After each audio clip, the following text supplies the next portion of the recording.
We have 5 brand new Precons coming in Secrets of Strixhaven, one for each of the 5 schools in enemy color combinations, and each one seeks to do something fresh, something new, echoing the revitalization we saw to many classic archetypes in the original Strixhaven. Well, all except Silverquill. Silverquill is the only one that is rehashing and retreading a well-known archetype. But how well does it do? How well does it play? And what can we do to upgrade it? The Silverquill Influence Precon is an attempt at an Auras Matter deck, something we've seen in the past on a few legends like the original Killian Ink Duelist or Ariette of the Charmed Apple, both of these in the 99 of this Precon. Does this deck do anything new with that archetype? No. It doesn't give us any innovation in the new cards or, frankly, better legends than we've seen for this archetype in the past. While some of the new cards in this deck are great, the reprint equity of the deck falls significantly short of the other Strixhaven decks. Don't get me wrong, absolute hits like Land Tax are amazing to see in the Commander Precon, along with Firemane Commando and Nils Discipline Enforcer for a few cards over $5. But apart from that, getting your hands on the lands from this list are the best thing about buying it. As for the default inclusions in the list, I have to scratch my head. I went and compared against my Ariette list from years ago, and there's not a lot of overlap there despite the 2 decks wanting to do the same thing. For some reason, there's a package of cards that care less about enchantments and care more about making tokens, which waters down the overall theme and detracts from the deck's core concept of playing auras on opponents' creatures. In playing the deck, it's fine but distracted. You want auras in play, but it feels bad to lose them. You want to set up with payoffs for playing auras, but in doing so you leave yourself undefended. And if you have a payoff for enchanting your opponent's creatures, and those creatures get removed, the deck becomes incredibly punishing. Classic for auras decks, you're setting yourself up to lose value, and unfortunately, this new Precon still does nothing to mitigate the core issues of this archetype. Based on my ranking criteria for Precons, Silverquill Influence does nothing new. It's the best example of its archetype for a Precon only because there hasn't yet been an aura-focused black and white Precon. We saw an enchantment-focused black and white Precon with the Daxos the Returned deck, but never an aura-focused one like this. There are no infinite combos packed in the list, severely limiting its capacity to go toe-to-toe with other recent Precons. And while there are some decent reprints in the deck, the other new cards are niche and, in most cases, irrelevant outside of other Enchantress decks. Overall, the Silverquill Influence Precon gets a C score from me. It may play well in the ecosystem of the other Strixhaven decks, but it falls apart the moment you play it against any other generation of Commander Precon. Let's dig a little deeper into the new commanders packed in the box: Killian Decisive Mentor and Scriv the Obligator. Great name, that one. Both commanders want auras in play, and ideally, your auras on opponents' creatures. While Killian is a payoff for this, Scriv manages to be both enabler and payoff. Let's first look at Killian. At 3 mana, he's a 2/3 human warlock that reads, whenever an enchantment you control enters, tap up to 1 target creature and goad it, meaning it can't attack you next turn. After that next turn, though, you're fair game. Why this doesn't permanently goad the creature, I'll never know. We've seen other cards do that before. But also he reads, whenever 1 or more creatures that are enchanted by an aura you control attack, draw a card. So the best part about Killian is that he's a draw enabler in the command zone that, for this archetype, lacks that benefit. You could be drawing a maximum of 1 card on each player's turn, provided you've cast an aura on a creature controlled by each player, and that player chooses to attack with that creature after it's no longer goaded. And also, for the first swing only, you won't be the target of that attack. Subsequent swings, you can be. Notable that the goad is whenever an enchantment enters, not just auras, and the auras don't have to be on the goaded creature. That's a benefit, for sure, but yawn. He just does not protect himself. He doesn't protect you. He might draw you a card whenever an opponent attacks, but he doesn't even make a good vessel for your own auras. I am seriously underwhelmed by Killian's offering. However, Scriv the Obligator is another story. This 4-mana Inkling Bird is a 2/3 with flying and death touch that says, whenever Scriv enters or attacks, create a white aura enchantment token named Contract attached to target creature opponent controls. The token has Enchant Creature, and whenever enchanted creature attacks, it gets +2/+0 until end of turn if it's attacking one of your opponents. Otherwise, its controller loses 2 life. So not only does Scriv make auras, but even if Scriv dies, there's a benefit to those auras being around. You get to pillow fort up by encouraging opponents to attack others, or they lose some life. And with Evasion and Death Touch, Scriv makes a good vessel for your own auras in the deck. While it doesn't care about anything else you're doing, it doesn't trigger when you cast auras, it doesn't give auras you control the ability, it does trigger all of your Enchantress effects on entering reliably, and does make a good vessel to Voltron up with a few beneficial auras. If you want card draw opportunities, Killian is the commander for you. But if you want more consistent aura generation, Scriv is the clear pick. Being that your win con in the deck is going to be combat damage, Scriv is a clear choice, in my opinion, to be placed at the head of this deck. Now, the deck really wants to be a pillow fort deck. It wants you to use effects like Ariette, Nils, or Ghostly Prison to scream, "Do not attack me," and it makes this clear by putting a lot of the deck's card draw on effects that benefit if you do get attacked, like Tomic, Firemane Commando, or Mangara. But isn't that the problem? On one hand, the deck says, make people attack anyone else by either making it impossible to attack you or through goading and taxes, but then it also makes one of your primary sources of card draw getting attacked.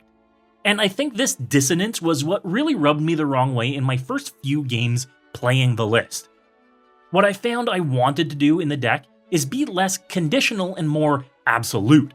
I didn't want the deck to be a maybe attack me, maybe don't kind of deck. I wanted it to be a you will not attack me at any cost. So I've shifted some of the pieces accordingly. I've removed some of the underwhelming pillow fort effects from the list, like Nils, Discipline Enforcer, and Tomic, Wielder of Law, in favor of Sphere of Safety. With the amount of auras the deck runs, this will basically ensure you cannot be attacked at all until it's removed.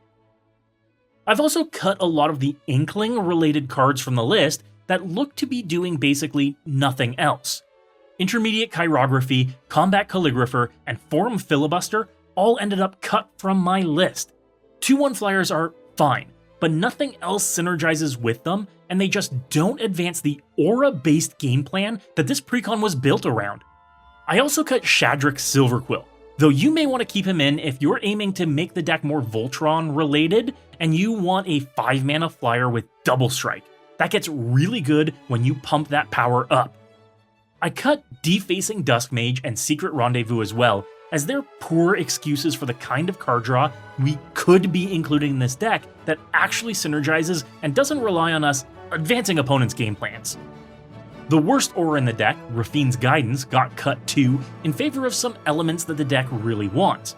And I cut Talisman of Hierarchy largely because the deck, with its low mana curve, really does not want to be taking a turn off for a mana rock, and really wants to be casting small auras as soon as possible.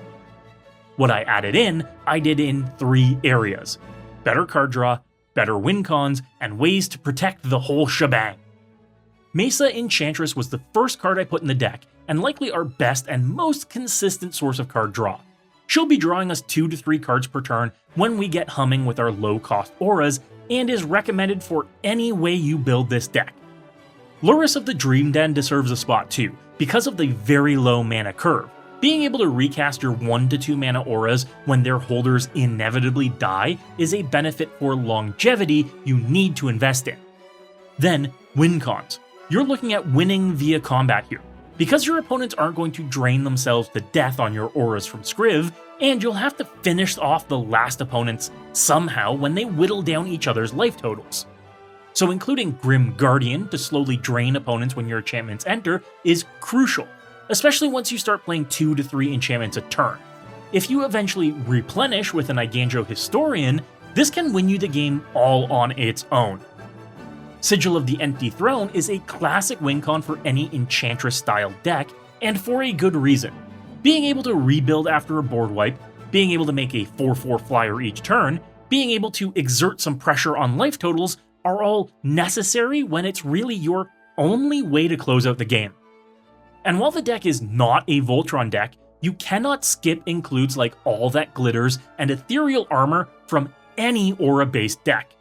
These cheap auras turn anything on the board into a threat, and are the best ways to make sure any of your little creatures spell big trouble for your opponents. And then, of course, there are gotcha spells. Spells that protect your board state against opponents' removal. This is doubly important in a deck like this, since a board wipe is going to undo all of your hard work. You should be prepared for it to only undo some of your hard work. So the bigger dollars should be invested in Dawn's Truce, Flawless Maneuver, and Clever Concealment. These free or nearly free ways to blank a board wipe are your best options to ensure you can attack into empty boards after a wipe. If removal is going to take out half a dozen of your auras on other players' creatures, don't let it also take out everything on your board and blast you back to the Stone Age. These spells are necessary in a deck that seeks to lose value from being removed. The rest of the deck's nuts and bolts are great. Removal is on point via enchantments like Chains of Custody or spells like Fracture, and the mana base is kind of okay too. 37 lands for a deck with an average mana curve of under 2 is perfectly acceptable, though the deck can ditch a few of the tapped lands like Sunlit Marsh, Silverquill Campus, and Temple of Silence in favor of a few more basic lands. With such a low mana curve, you really cannot tolerate this many lands that always enter tapped, or you risk taking crucial early turns off entirely. Now let's discuss a different pivot, because I think there's room for this deck to be a decent Voltron deck. See, there are pieces already in the list like Shadrax, Eidolon of Countless Battles, or Core Spirit Dancer that all make this a fine option for an aura-based Voltron deck. But if you're going that route, what does the color black bring to the table that you wouldn't get from a mono-white Light Pause list, for instance? And I racked my brain and couldn't come up with a satisfying answer to that question. As much as I wanted to include more hits like Daybreak Coronet in the deck, I just don't think it's worth going in that direction. You end up more divided than concise. And even for the core concept of the deck, enchant other players' creatures, I believe Ariete of the Charmed Apple is a better commander here. In fact, you could probably take my $50 budget version of that deck, whole stock, and put it together more efficiently and effectively. If you want this style of deck, but can't find the Precon for MSRP, or it's been delayed delivered to your LGS, you may want to do exactly that. As it currently stands, the deck wants you to throw away resources, like enchanting your opponent's creatures, for what I find is not enough benefit. The impetus enchantments are really the only auras you want on opponent's creatures, and even then, your opponent can just run them into a bad block or sacrifice the creature to neutralize it. It turns your auras into a removal spell, and with Killian out, a removal spell that cantrips on attack, but is that good enough? Is that enough value? It's not. If you're forced into scenarios where you're spending a single card to remove a single creature from an opponent, then you're going to run out of resources fast because you have 3 opponents to contend with. Even if every scenario of goading an opponent's creature results in both attacking opponent and defending opponent losing a creature, you're still looking at being outpaced. As I covered, board wipes are debilitating for this archetype.